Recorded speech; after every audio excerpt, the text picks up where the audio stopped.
मंडळी नमस्कार.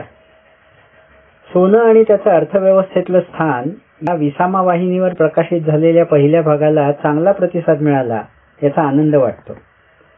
विसामा वाहिनी का सुरू केली याबाबत आपल्याला सांगावं हा आजच्या या संवादाचा उद्देश आहे.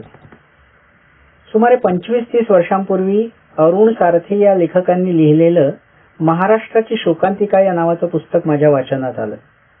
शिक्षण क्षेत्र, न्याय यंत्रणा, आरोग्य, कायदा आणि सुव्यवस्था असे अनेक विषय त्यांनी या पुस्तकात सविस्तर मांडले होते. त्या क्षेत्राची स्थिती काय आहे, कोणते बदल व्हायला हवेत याचा उहापोह त्यांनी केला होता. सामान्य माणसाला सभोवताली घडणाऱ्या घटनांबद्दल काय वाटतं, काय खटकतं, कोणते बदल व्हायला हवेत असं वाटतं याबाबत कोणत्याही एका पक्षाची किंवा विचारसरणीची बाजू न घेता त्यांनी लिहिलं होतं. पुस्तकाच्या प्रस्तावनेत त्यांनी असंही लिहिलं होतं की त्या पुस्तकात जे मांडलं आहे ते एका विचार करणाऱ्या सामान्य माणसाचं मनोगत आहे. त्यातला तो विचार करणारा सामान्य माणूस म्हणजेच विसामा आपल्यापैकी अनेकांच्या मनात जागा पटकावून बसलेला असतो. ही वाहिनी म्हणजे त्या विसामाचंच दृश्य रूप आहे. तुम्हा आम्हाला नेहमीच प्रश्न पडतात आणि मिळणारी उत्तरं कधी पटतात तर कधी पटत नाहीत असंही होतं. अनेक उदाहरणं देता येतील. गाय किंवा म्हैस पाळणाऱ्याला ज्या दुधासाठी लिटर मागे केवळ 20-30 रुपये मिळतात तेच दूध घेताना आपल्याला मात्र 60 ते 70 रुपये का मोजावे लागावेत? किंवा शेजारी असलेल्या राज्यात पाणी वाटपासाठी वाद होतात ते अनेक वर्ष सुटत नाहीत आणि त्याचा त्रास सामान्य माणसाला सोसावा लागतो असं का? खटल्याच्या सुनावणीसाठी काही लोकांना 24 तासाच्या आत वेळ मिळते पण इतर हजारो खटले वर्षानुवर्ष प्रलंबित राहतात असं का?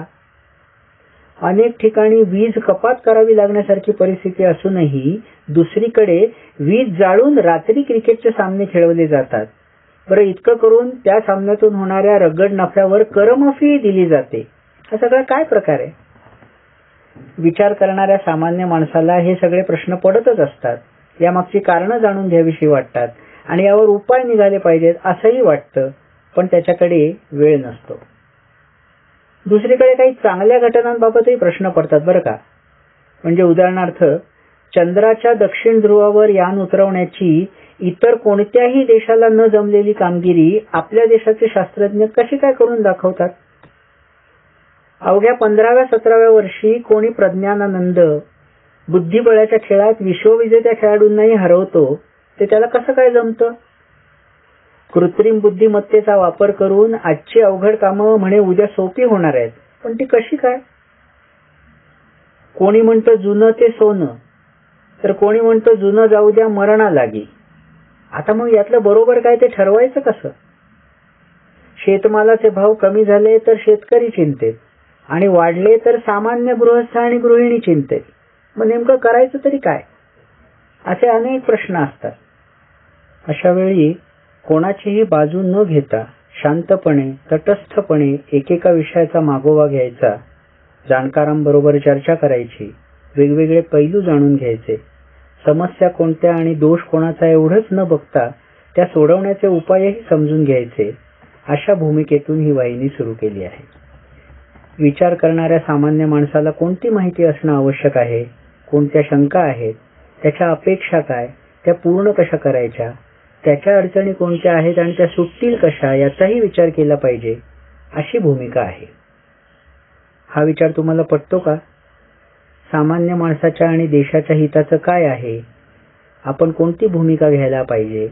कशाला पाठिंबा द्यायला हवा हे जाणून घ्यावंसं वाटतं का? तसं असेल तर विसामा वाहिनीचे सभासद नक्की व्हा. यासाठी कोणताही खर्च नाही आणि केवळ सबस्क्राईबचं बटन तेवढं दाबायचंय हे तुम्हाला माहिती आहेच. या वाहिनीबाबत आपल्या सगळ्या सोयऱ्यांना, मित्रमैत्रिणींना, परिचितांना, सहकाऱ्यांना नक्की सांगा. आपल्याला काय वाटतं तेही आम्हाला अवश्य कळवा. आपल्या प्रतिक्रियांचं स्वागत आहे.